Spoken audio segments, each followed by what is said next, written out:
Ladies and gentlemen, good morning, and welcome to the JTL Industries Q1 FY26 earnings conference call hosted by Nuvama Wealth Management Limited. As a reminder, all participant lines will remain in the listen-only mode, and there will be an opportunity for you to ask questions after the presentation concludes.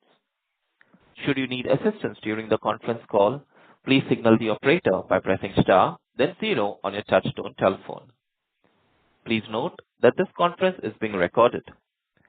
I will now hand the conference to Ms. Neha Talreja from Nuvama Wealth Management Limited for opening remarks. Thank you, and over to you. Thank you, Dan. Good morning, all. We welcome you to the JTL Q1 FY26 conference call. We are today joined by the senior management of JTL Industries, represented by Mr. Pranav Singla, Full-Time Director, Mr. Dhruv Singla, Full-Time Director, and Mr. Atul Garg, CFO. We will now start with the opening remarks for the management, followed by the Q&A. I will now hand over the call to Mr. Dhruv Singla for his opening remarks. Over to you, Dhruv. Hi, good morning, all. I hope you and your families are doing well. I'm Dhruv Singla, Executive Director at JTL Industries, and I'd like to welcome you all to our Q1 Financial Year 26 earnings call. Joining me today are Pranav Singla, Executive Director, and Mr. Atul Garg, our Chief Financial Officer. We're delighted to have you with us today as we share our recent performance, highlights, and strategic developments. For those less familiar with JTL Industries, here's a introduction. Ladies and gentlemen, we have lost the line of the management. Please stay connected while I rejoin the management. Thank you. Ladies and gentlemen, thank you for your patience. We have the management reconnected. Dhruv, sir, you can proceed. Yes. Hi, sorry, the line got disconnected. Let me start again. Very good morning to all of you. I hope you and your families are doing well. I'm Dhruv Singla, Executive Director of JTL Industries, and I'd like to welcome you all to our Q1 Financial Year 26 earnings call. Joining me today are Mr. Pranav Singla, Executive Director, Mr. Atul Garg, our Chief Financial Officer. We are delighted to have you with us today as we share our recent performance, highlights, and strategic developments. For those less familiar with JTL Industries, here's a brief introduction. With the legacy spanning over 3 decades, JTL has emerged as one of India's leading manufacturers of steel tubes, serving vital sectors such as infrastructure, oil and gas, water transmission, and construction. A diverse product portfolio includes ERW black steel pipes, galvanized tubes, large diameter sections, solar module mounting structures, and hollow steel profiles. We operate 5 state-of-the-art manufacturing facilities strategically located across India, enabling us to deliver high-quality, value-added solutions with speed, scale, and precision. Our focus on high-margin, specification-driven segments, supported by continuous investments in automation, digitization, and quality systems, continues to reinforce our competitive edge. Equally important, we are advancing our commitment to sustainability through initiatives aimed at improving energy efficiency and reducing our carbon footprint. Moving on to the performance highlights. This quarter, we achieved a total income of 5,496 million. Our EBITDA stood at 233 million, translating to an EBITDA margin of 4.3%. We also reported a profit after tax of rupees 165.5 million with a PAT margin of 3%. Sales volume of the quarter were at 108,406 metric tons.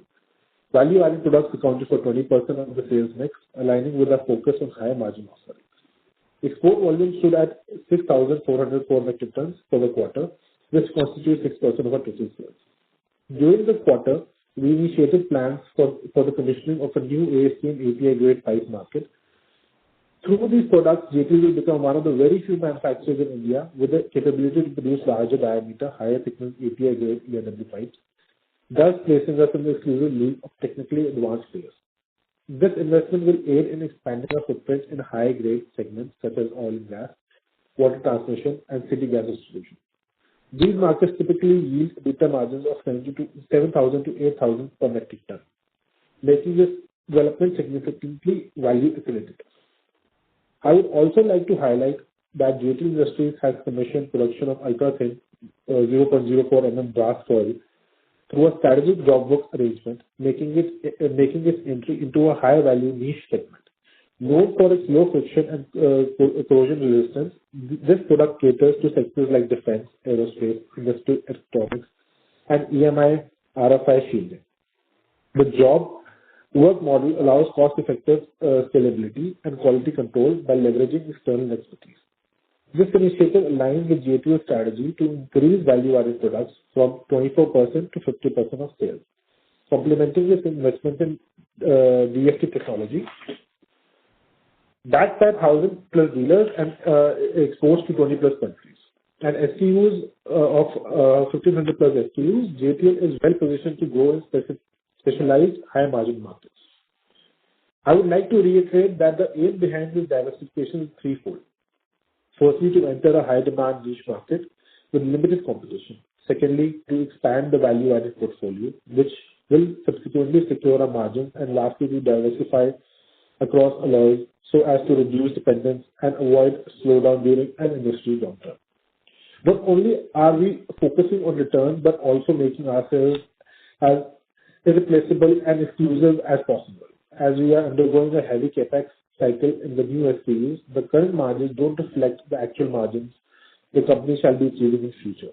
Going forward, our outlook remains optimistic, considering sustained demand across key sectors, our superior quality, and due to the key shifts in investments made by JTL. I want to reaffirm our commitment to delivering value through operational excellence and strategic expansion. Thank you for joining us today. I now open the floor for your questions. Thank you. Ladies and gentlemen, we will now begin the question and answer session. Anyone who wishes to ask a question may press star and one on their touchtone telephone. If you wish to remove yourself from the question queue, you may press star and two. Participants are requested to use their handsets while asking a question. Ladies and gentlemen, we will wait for a moment while the question queue assembles. The first question comes from the line of Aditya Welekar from Axis Securities. Please go ahead. Yeah, thank you for the opportunity. So my question is with regard to our EBITDA per ton. So we have seen some underperformance since last quarter. So what is driving this despite our sales volume increasing and VAP share almost at 20%? So if you can throw some light on that. Hi, Mr. Aditya. Good morning. Thank you for your question. There are 2-3 factors to the a little slowdown or say a little less EBITDA per ton as compared to the last times that we have encountered. Firstly, if we are all aware that the duty was implemented in April 21 and on April 21, 2025. After which there was considerable jump in HR coil prices for the month of April and May, which then again corrected in the month of June. So we did encounter a good run rate in the months of April and May, but then again, due to correction in prices, there was a downturn. So some aspects are related to that. Secondly, we had commissioned our DFT in the month of March. In the first quarter, we had pushed our product across segments of dealer network, OEMs, to the tune of sending material to across borders to Gujarat, North, Middle, South. So to get our product out and about for DFT, so we had to take certain pricing dips in that segment and take a hit so that our product is known in the market due to that. We were waiting for certain, since it was the first quarter that the machine was up and running. We had taken some hit because of we had to get the BI certification, the C certification done. And so there was a little hit in that segment. So all in all, these are the few factors which had pulled down the EBITDA per ton. But this is not a continuous factor. We have seen a good demand going forward in DFT sales for value-added higher thickness as well, since now we have the certifications required for the same. So yes, going forward in the next quarters, we will see a better realization in those terms as well. Okay, And if you say about the sales mix, that currently whatever DFT pipes we sold, they're technically smaller in size ranges, which we didn't include in VAP category. Once those products are in the size which get VAP margins, they'll be included in that category, and the VAP share will go up accordingly as well. So we'll get the VAP margins accordingly, and we'll include the products in that category itself, that time itself. understood. So going ahead from Q2, can we expect that means our EBITDA per ton, means we have a full year guidance of 4,000 rupees per ton, and then our full year VAP share is guidance is 40%. So are we on track to hold this guidance going forward? Yes, we are on the two guidance still intact as well. If I just mentioned that if you did 8,000 tons of sales of DFT pipes in Q1, those were included in general category. Going ahead, those 8,000 tons, when they will give us a margin of 6,000, 7,000 rupees EBITDA per ton plus, they will be constitute toward VAP as well, which will make the VAP share go in a high percentage as well. And at the same time, will increase the EBITDA per ton as well. So all in all, those factors will bring up whatever you're asking for. Okay, so you are holding 4,000 rupees per ton EBITDA guidance for 26, and for 27, any color, because we have introduced DFT and then our color coated lines, this Mangaon facility, as you have stated in the presentation, this ARW API grade GI coil, so all this will earn higher EBITDA per ton. So any color on EBITDA per ton trajectory going forward in 27? See, the thing is, as all of these products are new for us, although the peers are commanding a very high EBITDA per ton on them, but as the situation happened in DFT, to start circling the products in the market, we have to take a hit on the margins in the beginning.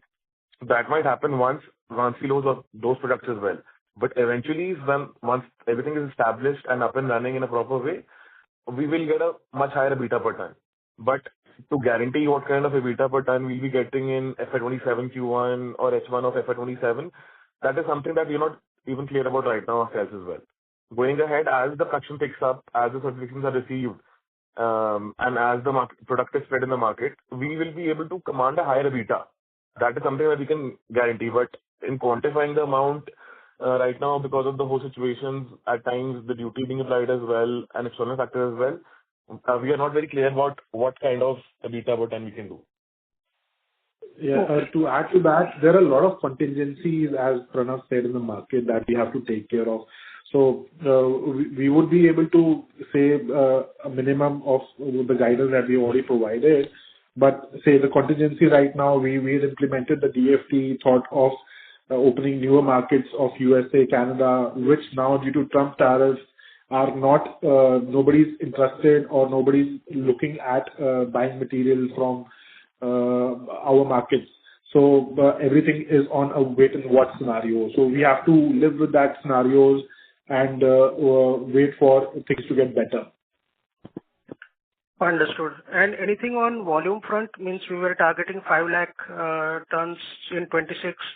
Are we confident to achieve that? Yes, we are very confident to achieve that. We should be in a range bound of say 5 lakh tons, given plus minus of a nominal margin there, or we should be achieving that. Understood. I have a few more questions, but I'll get back in the queue. Sure. Thank you. Ladies and gentlemen, a reminder, if you wish to ask a question, please press star and 1. We take the next question from the line of Amar Maurya from Lucky Investment. Please go ahead. Hi, sir. Thanks a lot for the opportunity. Couple of questions from my side. Firstly, can you give me the volume breakup between the GI, DFT, and GP? Okay, 1 lakh 1,08,000, whatever you are. Yeah. Hi, Mr. Amar. So, Yeah, go. yeah. So, right now, say to answer your question, we don't have GP pipes. We only have the GI and black that we are categorizing into two categories. To start off with, in this quarter, this is the first quarter we had our DFT product on sale. And as we mentioned earlier, we have not categorized this into a value-added format. So we have not done that. So, to answer your question, in a plain manner, the 22,000 tons of value-added products that we've done is majorly galvanized pipes, and the DFT is inclusive in the normal range of products as of now, which was to the tune of about 7,500 to 8,000 metric tons for the quarter, for the first quarter. Okay. 8,000 you are saying DFT out of 22,000 value added, correct?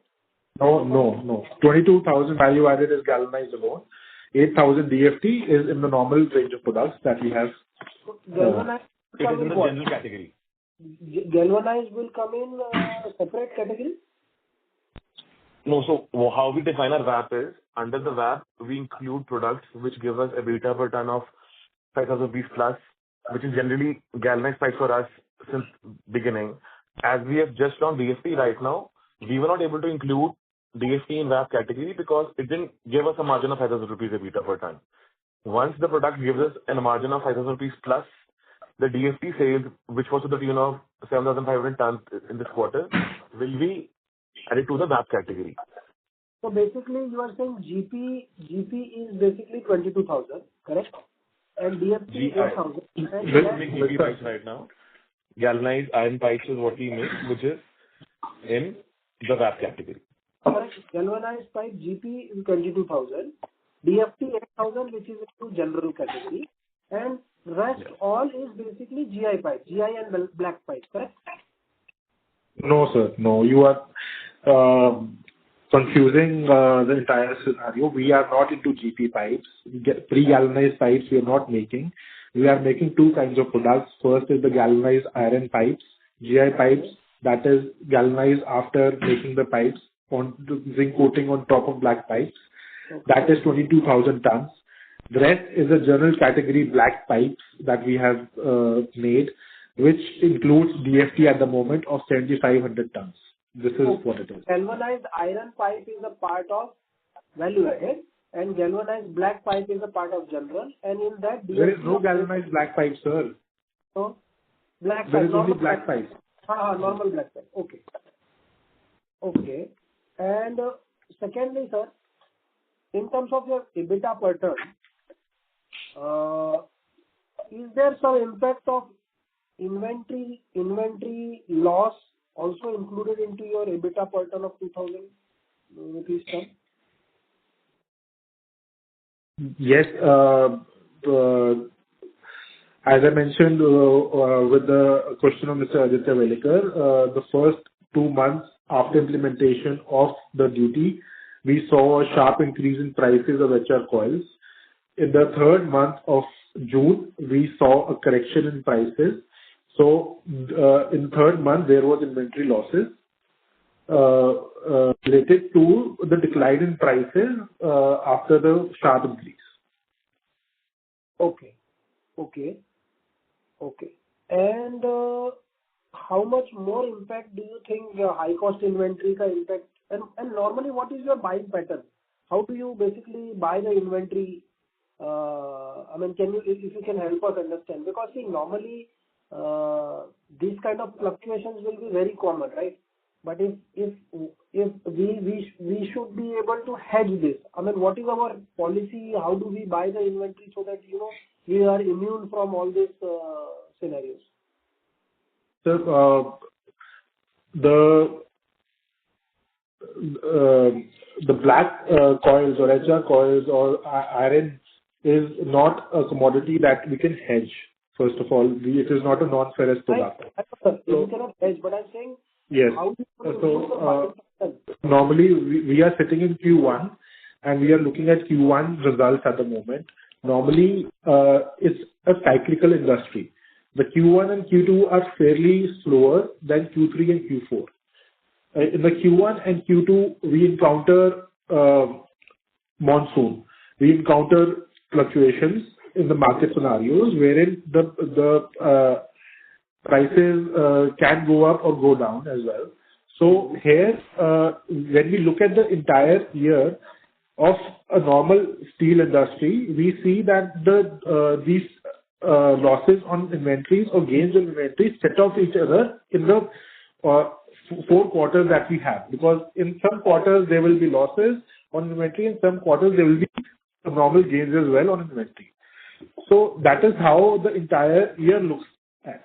So, and to answer the second part of your question about hedging, when we are producing a value-added products, that is against orders, so that has a normal hedge. We have 4 categories of our products that we sell into the markets. First is the government sector, second, export segment, third, the OEMs, and fourth, the dealer network. Dealer network makes the most of it, which picks up material from the stock. So we have to maintain an inventory to sell, say, 1 lakh tons of material in a quarter. We have to maintain an inventory at different locations of at least 25 to 30,000 tons of material that keeps on rotating on a daily basis. So we don't have a natural hedge in the 50% of material that we are making, but all the government sectors or export segment, or we buy material only against order, and we have some price variation clauses as well that we are hedged against the fluctuations in the market scenarios. So that is what. But sir, dealer network is not common. Your peers are also having more than higher distribution network than you, right? And they are managing it. So basically, what I'm trying to understand here is that, and going forward, your intention will also be to penetrate more distribution network, right? But then you cannot give the argument that distribution network is high because of this. You have to suffer the fluctuation. This is not visible in others' P&L. Why? No, that is what not I'm saying, sir. I'm saying this is how we categorize our products into and sales into. Every company has their different modes of sales, and this is how we are working on top of it. That is what I said. Sir, what I'm saying here is that, sir, लोहे का fluctuation तो हम कभी भी ले नहीं सकते, right? So what I'm trying to understand, if you say that you have 50% distribution network and you have to stock the inventory for that, so any fluctuation in the inventory, why you are taking it? It has to be passed on to dealer. So that is what happens. I'm not saying the entire 50% is stocked and inventory losses come on that.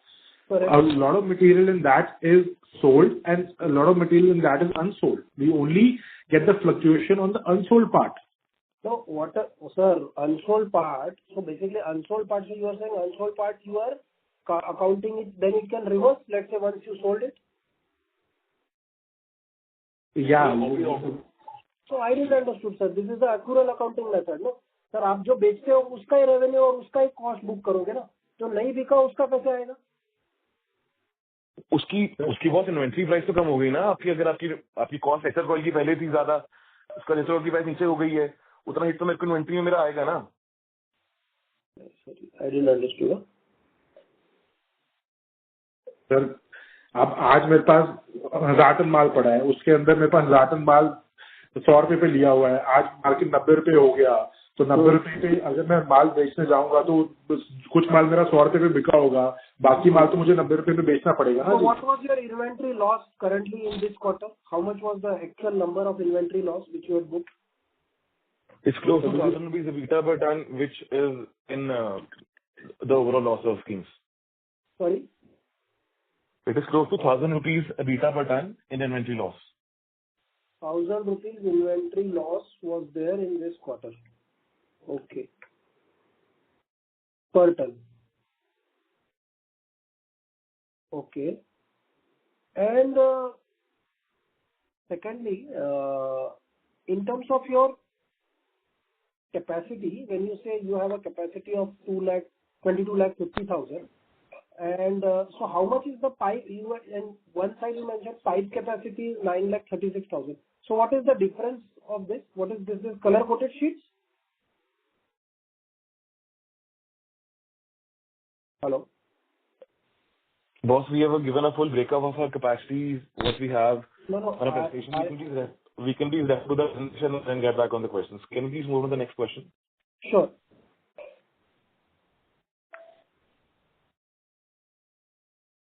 Thank you. We take the next question from the line of Vishal Dudwala from Trinetra Asset Managers. Please go ahead. Am I audible, sir? Yes, Vishal, please go ahead.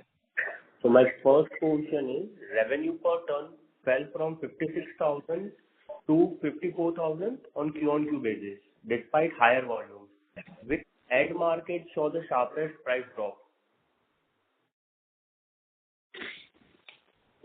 Sir, can you come again? The last portion of your question was not clear. Okay. So let me repeat it. Revenue per ton fell from 56,000 to 54,000 on a Q-on-Q basis, despite higher volumes, which end market saw the sharpest price drop. Yes. So, firstly, our revenue per ton is on a blended basis. If you see, as compared to the last quarter, our black sales have improved, and we have made more sales in a black quantity. So this 56,000 to 54,000 is a blended number of the galvanized and the black pipe together. So when we see our increase in quantity in black pipes, this number would fall. So in this quarter, our value-added products remained to the tune of 22,000, which was similar to the last quarter. And but then we had more sales in our black pipes. So that is one of the major reasons for the fall in net realization of this. And then, however, from the last quarter, in this quarter, the prices of HR coils had increased, but this was the major reason of fall in prices. The net realization that you say. And the second question is, like, once your new GI coal line and 30 kiloton per annum API grade ERW plant are fully ramped, how do you expect per ton realization?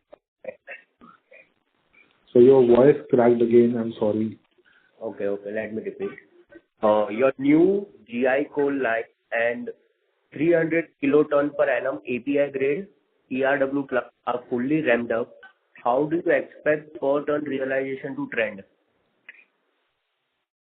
So, see, after this is a scenario of by the end of year, we'll be only seeing the quantities of these two coming in by say the first quarter of the next year.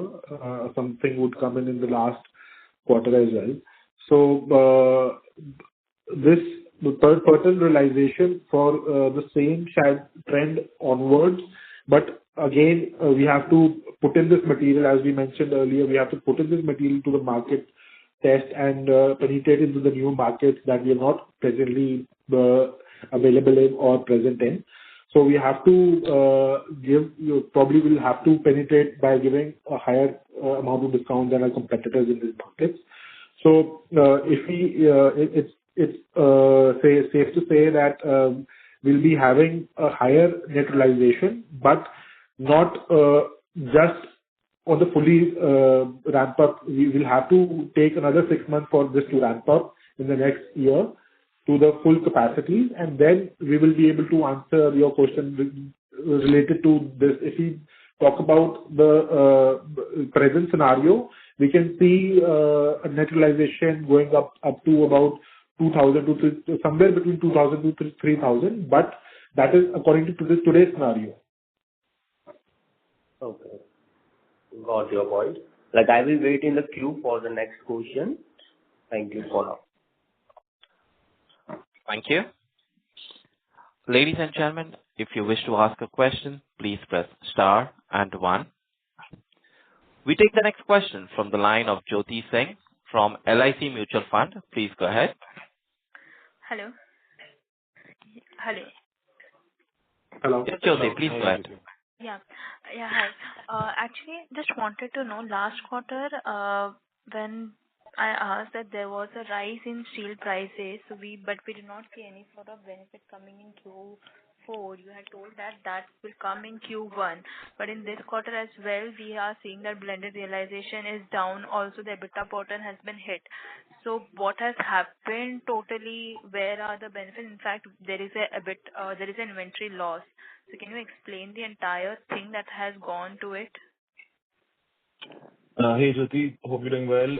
So basically, in this quarter, the first 2 months, the HRC prices were on a rising trend when we were able to encash everything, and the average realizations were higher as well. But by the end of the quarter, or by, it's safe to say, in third month of the quarter, the prices were taking hit. The prices fell by around 3.5 to 3 rupees per kg of HRC. Eventually, the hit came to us as well on the same ratio. So because of those situations, whatever gains one realized in the first 2 months of this quarter, those were offset in this quarter itself and eventually turned out to be losses. And to answer your question about the blended realization, as I mentioned in the last question as well, the blended realization is a take of the black and the galvanized together. So in the last quarter, we did a higher galvanized pipes, and this quarter we did 22,000. Last quarter we did 27,835 of value-added products. So the blended realization is, and we did a higher quantity as well in this quarter as compared to last quarter. So that is what the blended realization entails. So if and when our value-added products will go up, it will increase the blended realization, and then the decrease in the same will decrease the blended realization. Okay. But what led to the rise in cost, and how is this getting into? Because your other expenses has reduced. Earlier, I was on the intention that because you commissioned the DFT technology, so that must have dented sort of EBITDA. But there also we see that other expenses have been in control. So what has gone into it? Only just the cost of raw material increase? Yes, ma'am. You're talking about the blended realization or EBITDA fall? EBITDA fall, because the other expenses has also come down. So earlier I was of the view that because you have commissioned the DFT technology, so there is a possibility of the expenses going up, but that is also under control, but still the EBITDA is down. Yes, ma'am. There is a two-factor relation to that. Firstly, the third month of the quarter, we saw correction in prices. The prices fell, and there was an inventory loss of 1,000 per ton, as Pranav mentioned in the last question that we were speaking about. And secondly, to push our DFT sales, we had to get our product out and about. We are normally serving only the Maharashtra region from our Maharashtra plant and some places of Gujarat.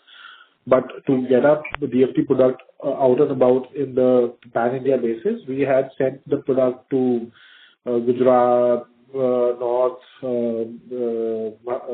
MP, Chhattisgarh, South. So all these areas that we obviously had to pay higher freight and also give special discounts to get our material to the floors of these dealer network. So that is what the DFT realization has not kicked in yet. So there is where the lag is. So what sort of increase in the DFT volume can we see in coming quarters, and how will this get offset? Like, because now if you have given the discount, will this be continued for the next quarter as well, or there will be normally what should be the realization when it comes to DFT product for EPL? For JTL. And DFT, DFT is this is not say a basic structure of DFT realization that we should think and take into note. It's a completely new product for JTL. We are earlier producing majorly galvanized steel pipes, black pipes, and those segments. Now there is a certain overlap of segment DFT and in the lower thicknesses and in the higher thicknesses where there are higher margins. We are penetrating into that market. In the next 2 months, our target is to get to those markets wherein there are higher realizations, which include penetrating into EPC and contractors for various bigger projects with higher thicknesses. So, going in the next quarters, we will have this quarter we did about 7,500 tons. Our target in the next quarter is to double this capacity sales, and in the forthcoming quarter, then again have a similar run rate. So, going forward, it's not a normal factor of discount that should be prevailing in the market. But yes, we'll be taking more conscious decisions to penetrate into the EPC and contractor market for various projects that there are. Understood. Okay. So any guidance in terms of FY27? I think I missed it earlier. There's a possibility they might have asked. What is the guidance for volume as well as the EBITDA per ton for 26 and 27?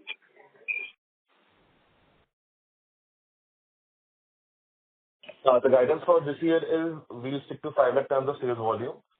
And the guidance for the next year is that we'll do 30% growth over our 5 lakh tons sales volume this year. And EBITDA? Again, Jyoti, the EBITDA per ton is a tricky question for us right now because we are undergoing a heavy CapEx cycle. So as and when those products convert to the foreign market, those margins will come to the range of 4,000 rupees EBITDA per ton that we mentioned. But for now, as it is a transition phase for the company with new CapEx on board as well, it's tough to comment on the exact EBITDA per ton.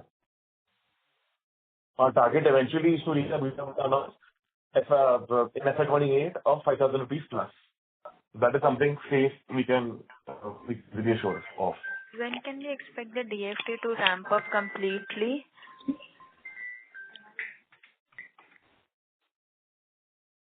Ma'am, in the next 2 quarters, we are seeing at least a 50 to 60% growth in DFT sales. So ramping up complete capacity is still a bigger question, depending upon various market factors, as we mentioned earlier. Due to export markets, we were contemplating opening of the US and the Canadian market with the DFT segment, but due to Trump tariffs being implemented in these past months and nobody having any clear indication of the same, we were not able to enter those markets. So we still don't have any clarity on these factors. So giving it a full fledged capacity utilization is a little tough for us to say right now. But we are on the ground working on our capabilities to increase our sales in the domestic as well as the export markets and same. Okay. Yeah, that's it from my end. Thank you. Thank you. The next question comes from Ajit Sethi from Eco Quantum Solutions. Please go ahead. Thanks for the opportunity. So I just had one question. The demand for ERW pipes, domestic demand is 9 million tons and the domestic capacity is around 13 million tons. So why we are expanding in ERW pipes?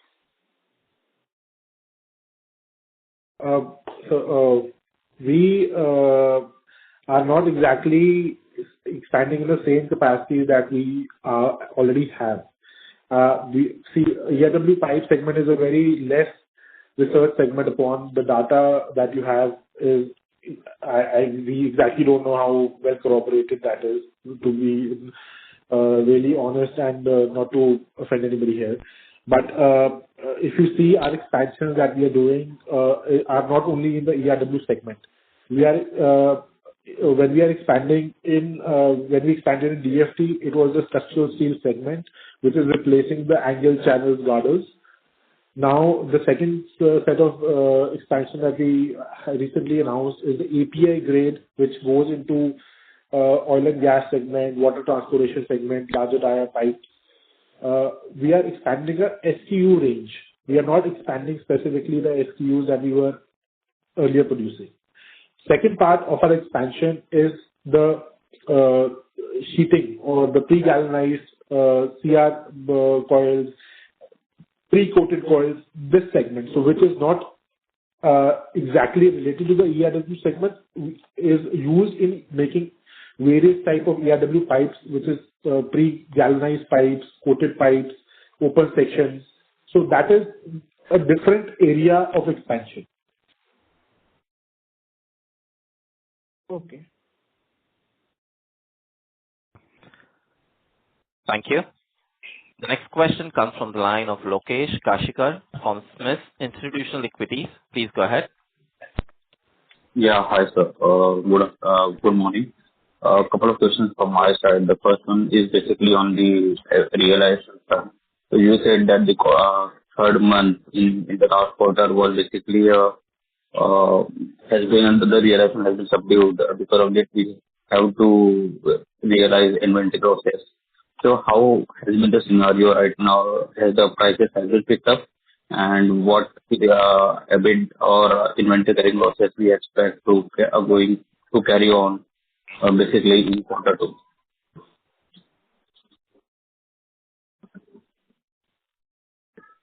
Hello? Yeah. Hi, Mr. Lokesh. So the realization per metric ton, as we tried to explain earlier, is due to a blended realization of value-added and black pipes. So wherein value-added in the last quarter was higher than value-added this quarter, and we did more sales in black pipes this quarter, so the net realization has decreased, even after certain increases in HR coil prices. Now, to come to the second part of your question of how do we see this quarter going forward? In the last month of June and this month of July, we've seen correction in prices continuously, specifically due to the preset of monsoons and having less demand in the market thereof. The same would be reflected and would be, I think, available in the news with the companies like JSW, Tata, etc., them offering certain price indications on the HR coils.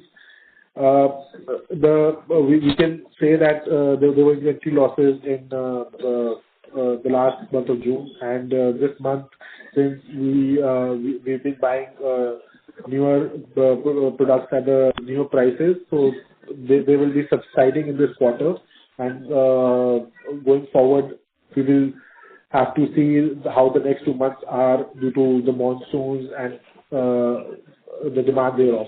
But as of now, we are having a continuous run rate of what we did in the last quarter. So hope there is a good chance we are able to achieve a similar amount and exceed the same as well in the coming quarter in terms of volume. So that is what our outlook and guidance is. But sir, on EBITDA per ton, is it fair to assume that some old inventory having higher prices is likely to have some impact in quarter two, due to which we can expect some subduedness in EBITDA per ton in quarter two, and thereafter it will rise in quarter three and quarter four with a rise in demand? Is it fair to assume? It's we are only carrying an inventory of about 20 to 25 days. So whatever major inventory loss had to come, it came in the month of June. Now, as I said, we are purchasing new inventory in July. So those continuation of losses will not be prominent in this quarter. So going forward, we shall be maintaining the outlook of a better EBITDA per ton in this quarter.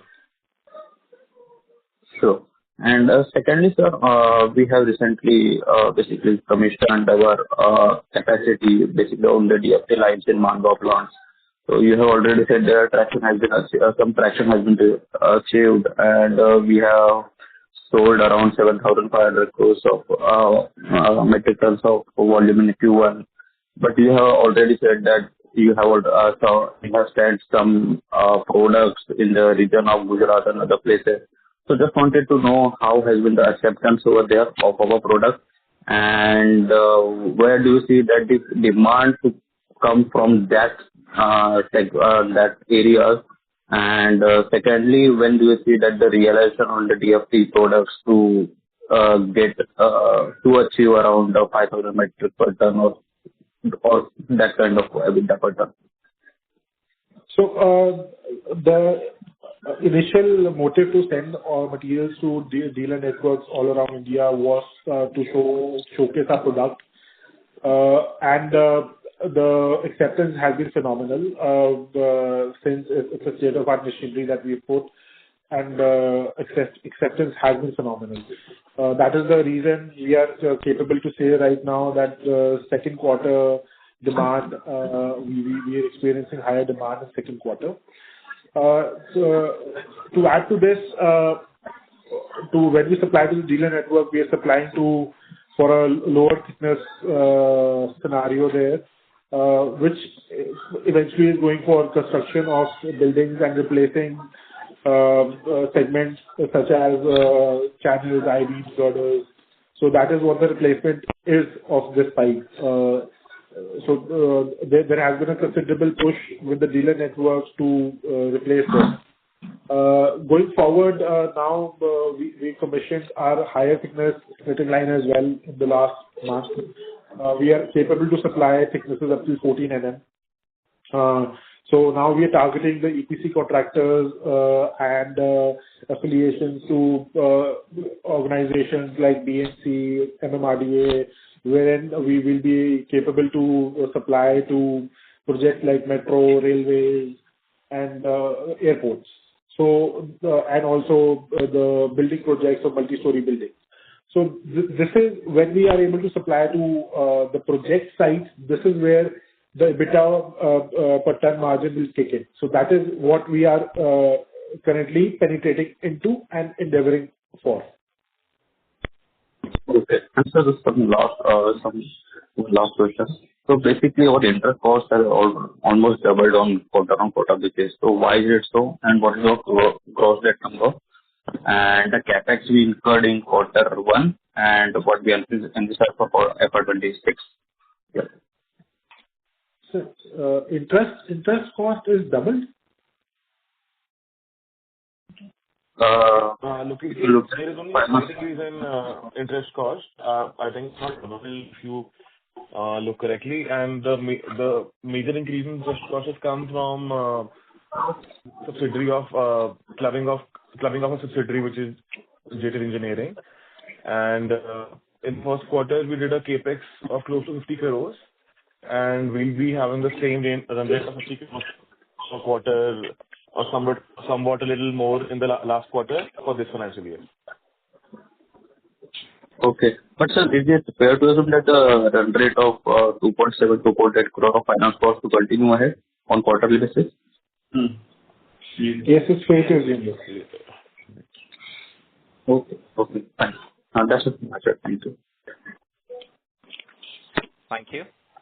The next question comes from the line of Prathamesh Diwar from Tiger Asset Managers. Please go ahead. Yeah, sir. Just one question. So did you mention that we are going to grow our volume by 30% in FY27 as compared to 26? Yes. We will grow our volumes by 30% plus by next year. Okay, got it, sir. That's it from me. Thank you. We take the next question from the line of Ajay Kale, an investor. Please go ahead. Yeah. My question is, what is our outlook for quarter 2 FY26? For this quarter, we are targeting in terms of units, in terms of volume? 120,000 tons is a safe target for the volume that we have for this quarter.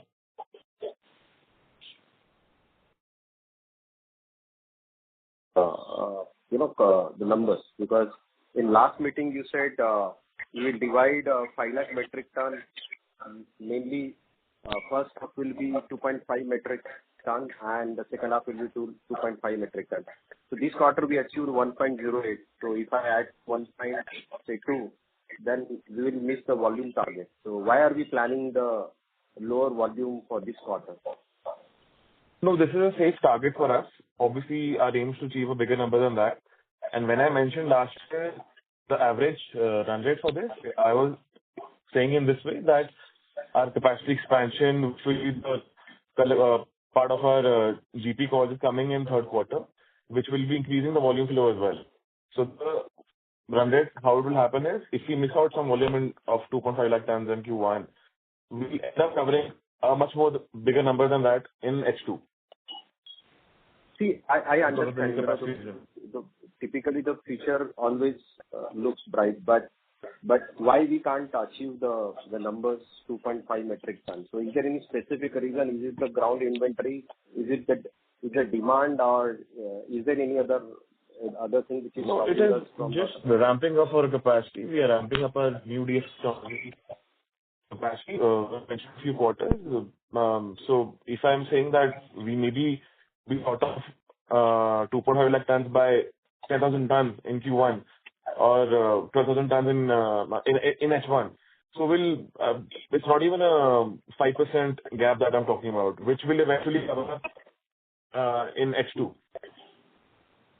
Anyways, if we talk about the growth quarter on quarter, and we're able to do 30% growth this Q1 and year on year 20% plus growth as well. The growth rate will just be on higher ranges, irrespective. Yeah, I completely get that. So I'm not concerned about the growth. I'm more concerned about the outlook or the planning that we are projecting for the full year basis. Are we strong enough to, ensure the volume gets delivered? And the second... Yes, sir, Mr. Ajay, we are confident enough to deliver in the range of 5 lakh tons. It is a lot of contingencies come up with, as we've been talking since the beginning of our call, with the price fluctuations, with the tariffs, with deliverables and DFT, etc. So these contingencies are prevalent at the moment. So our target is obviously higher than what we are currently considering. The 1,20,000 tons plus 1,08,000 tons that we did in the first quarter, 1,20,000 tons we want to do in the second quarter is the bare minimum that we have mentioned here. We are obviously not going to stop at 120 or 108,000. Our target is much higher. These things kick in as and when our capabilities and our markets are better. So put it out there, 5 lakh tons is the target for the year. Our target is to achieve 225 for the H1 and the balance in the next quarter, while kicking in our new capacities of the GI coils, last quarter color coating coils. So that is what the target is. Yeah, I get that. Thanks. Second question is, what is our split between distribution-led business and the direct business? And what is our ground inventory in terms of volume as far as distribution is concerned? So distribution-led business is around 50 to 55% that keeps on fluctuating according to the distributor demand. We do not hold any unsold stock at the distributor floor. So how it works in our business is that everything that is sold to the distributor is the distributor's inventory and not our inventory in his stock. I get that point. What I'm trying to tell you is that in order to have, since you are more than 50 or close to 50% is the distribution-led business, how is the ground inventory for your distributor? Do you have the tracking mechanism of your distributor's inventory? There is no margin sharing that we have with the dealers. Once the product leaves the factory, the product is sold for us. There is no margin sharing or share sharing that we do with the dealers. I understand what you say is that how we have that you mean to ask what percentage of our product is a dealer keeping? Yeah. So my say is, once the particular, month is over, what is the ground inventory that your distributor takes? Because basis that you can actually assess the demand. If, say, for example, if he's having, 1 lakh metric ton inventory at the closure of, say, June. So what, in that sense, what is the inventory? Because basis that you can have the better projections or you can assess the market demand better, right? So that is morely majorly the distributors are not listed entity. They are all private entities. We only get to have macro level data from our marketing people present on the floor at various distributor levels. So getting a sense of how full the dealer stock is, what makes us understand how the demand for the next quarter is going to be. Say it depends upon now it's a very open market regarding the prices, and a dealer is not only procuring ERW pipes. So they're building product dealers who are procuring angle channel girders. They're also procuring sheet. They're dealing directly for HR coils with the companies like JSW, Tata. So all these mechanisms also inform them about what the price trend is. So when there is a correction in the market, the dealer stock also declines, and we've seen that happening on a quarter correction basis wherever there has been a correction.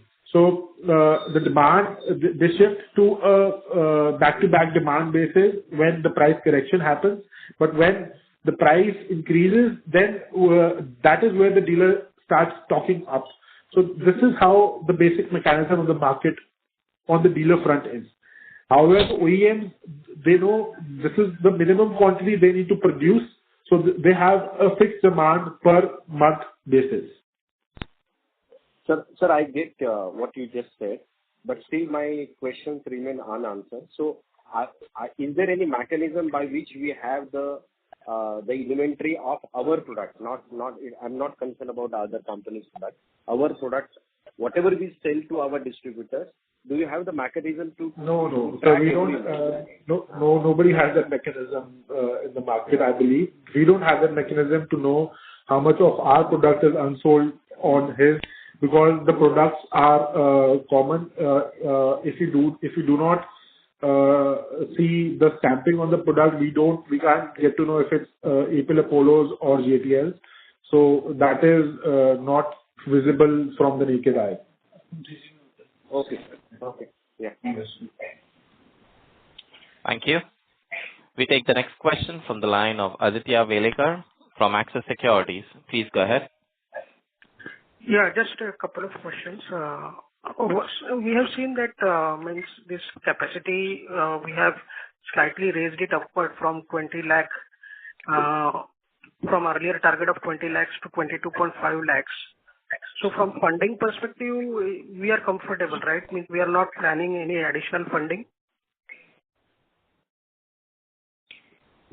No, we are not planning any additional funding right now. Okay. And our full year capex guidance, I think I missed on that. So it's near about 240-250 crores for 26, right? Yes, that's right.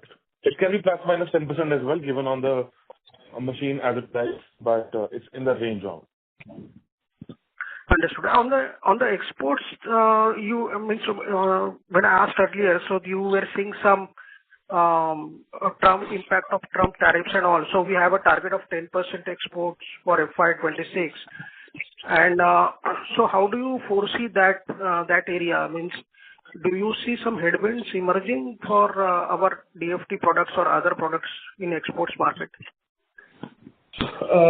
Aditya, for the certification of the CE certification, we just got the new CE certifications for our DFT products in the first quarter by the end of May. So right now we are offering our products in the European market. There is no demand from the American market or the Canadian market because of the tariffs at the moment. So we are still awaiting those markets to open up with the settlement of the various the tariffs that Mr. Trump has to impose. So going ahead, our target still remains 10% or under 10%, just below under 10% for the export markets. We certainly, with the new certifications, newer buyers and the markets will open up in the European segment, the African and the Australian segment as well. We are working on the same, and the next 6 months will be shall give us more clarity on how we are positioned to sell our DFT products in these markets. We are on track as per the last year for our galvanized pipes product exports that we have already seen with the current exports that we did in the first quarter. Understood. Thanks a lot. Thank you. Thank you. Ladies and gentlemen, due to time constraint, we take that as the last question, and we conclude the question and answer session. I now hand the conference over to the management for their closing comments.